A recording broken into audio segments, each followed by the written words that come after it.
you could say he's not a real Muslim. I guess that's what the Muslims of Great Britain would do, because they said that to me when I said that any Muslim who is not outraged by the crimes committed by Muslims is part of the problem.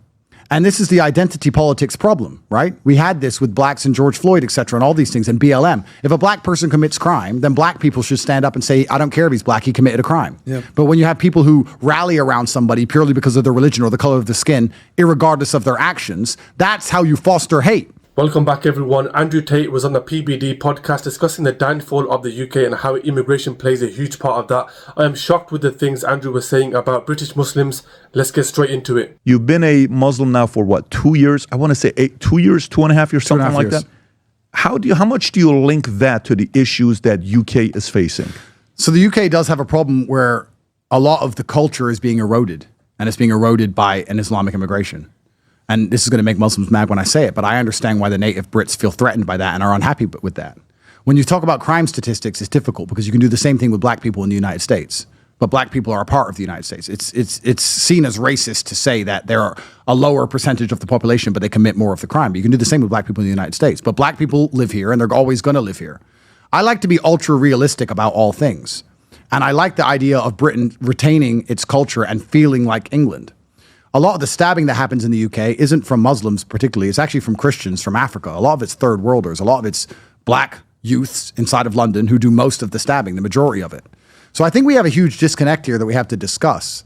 And the disconnect is third world versus first world and attaching Islam to the third world. And in some cases that is true, but there are first world Islamic nations which are much safer than any Western nation.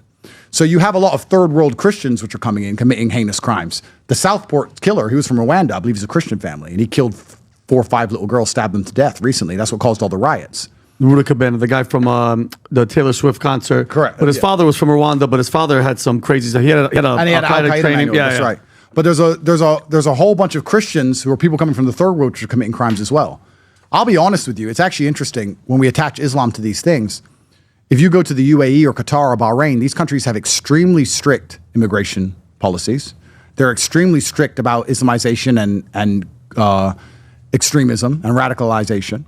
And these countries are some of the most beautiful countries in the world to live in, and they're extremely safe. So I think the problem that we have with Europe and the UK specifically was actually summed up by somebody who knows the problem better than I, and it was the UAE foreign minister. Did you ever see what he said? Yes. The UAE foreign minister. Find his video where he talks about the Islamization of Western nations. And he's saying that you're allowing extremism to foster in your countries because you think you know Islam better than we do. And we don't allow these ideologies in our own Islamic nations. And you're allowing them in the West. And you think you could... It is right there. Okay, so the first point Andrew makes is British culture eroded by Islamic immigration. To that I would say, let's go back 7 or 8 decades. Around 5.5 million Muslims participated on the Allied side of World War II, of which 1.5 million were killed in action. Following World War II, large-scale immigration of Muslims began as a result of the destruction and labour shortages caused by the war. Muslim immigrants from former British colonies, mainly Pakistan, India and Bangladesh, were recruited in large numbers by the government to help rebuild the country. As an incentive, they were offered citizenship. Immigration of my grandparents helped rebuild this country. We have every right to be here. Let's get that straight. I do believe that the UK has lost control of its borders and the number of illegal immigrants is the highest it's ever been. And as a result, crime is at an all-time high. This is where I agree and disagree. And as Andrew stated, if you look at the Middle East, they are in fact the safest countries to live. Let's play this video. There will come a day that we will see far more radical extremists and terrorists coming out of Europe because of the lack of decision-making, trying to be politically correct, or assuming that they know the Middle East and they know Islam and they know the others far better than we do. And I'm sorry, but that's pure ignorance. There will come a day. What was interesting about that interview, if you saw the very beginning of the clip, the whole interview was actually in Arabic. And he was going to say that, and he goes, no, I'm actually going to say this in English. Yeah, that's right. And she's like, no, it's okay, we'll translate. He goes, no, I want to say this in English. Yeah, so... What do you think about that message? Well, you could say he's not a real Muslim. I guess that's what the Muslims of Great Britain would do, because they said that to me when I said that any Muslim who is not outraged by the crimes committed by Muslims is part of the problem. Just on this, Andrew stated, and I quote, "That's what the Muslims of Great Britain would do." What are you talking about? And if anything, I'm quite taken back. Who are these Muslims you're talking about? And who have said these things to you? As a Muslim myself, my circle of family, friends and community have never been afraid to speak up about atrocities committed by Muslims and non-Muslims.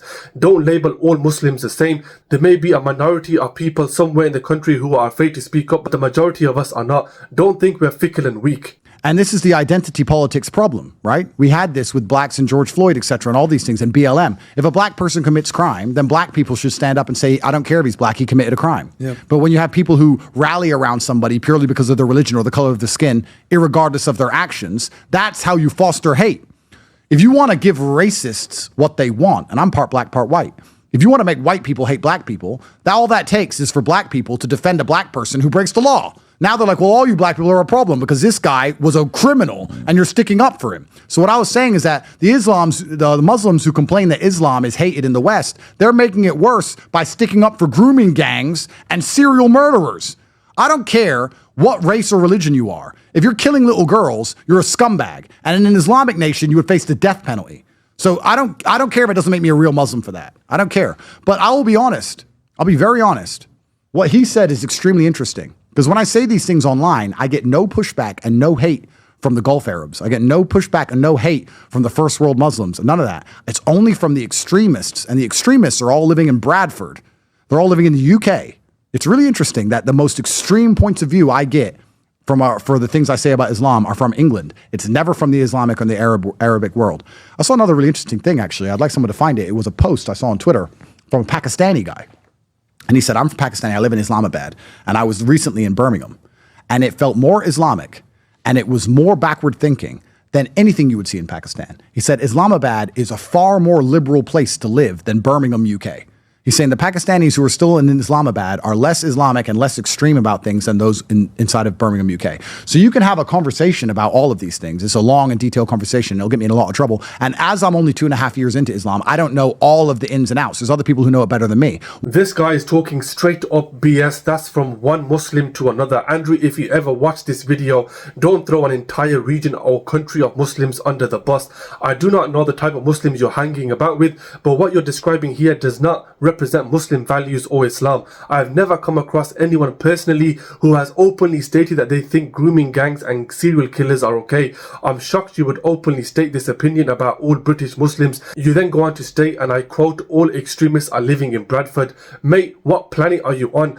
I'm not from Bradford, but how the heck can you call them all extremists? Your point about Islamabad again is ridiculous and shocking. You again labelled an entire region of people based off one Twitter post. What I will say is that I believe every country and every race, every identity has a right to their land. I believe that.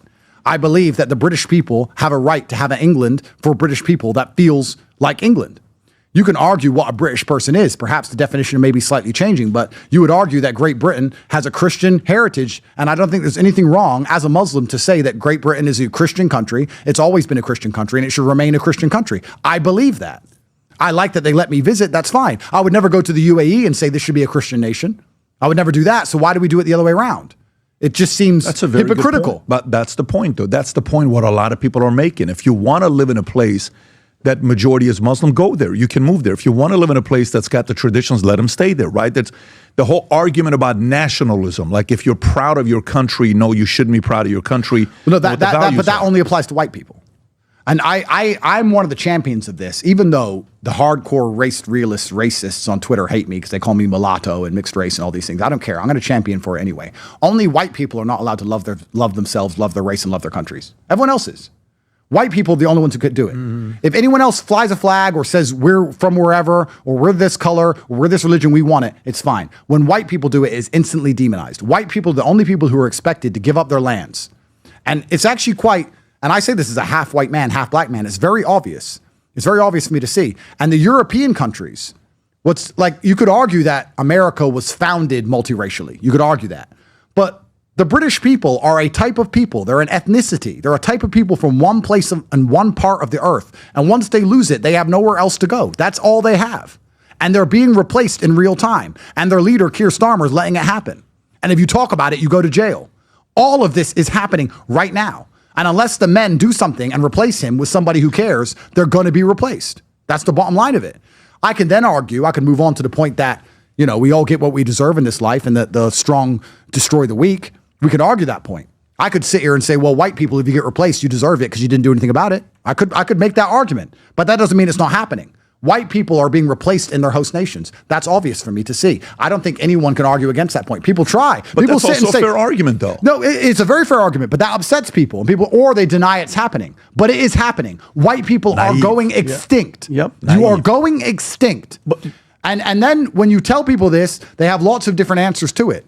But nationalism is feared. Listening to that, honestly, to me, it's like he's spreading hate. This is how you create hate between communities. He's talking about white people going extinct. Again, I'll refer to my point about World War II. I agree illegal immigrants is a problem and needs to be dealt with, but the number of times he's labelled specific communities and cities of the UK as extreme is alarming and bang out of order. As a British Muslim, how do I practice my religion? By going to the mosque to pray. Outside of that, what do? I go to work and come home and spend my days with my family. And that's it. I have a lot of Christian friends. I know a lot of Christians have Muslim friends. Stop creating a divide and stop creating hate. Mate, seriously, I know you've been on house arrest for 2 years, but be careful what you say on the internet anyway, guys.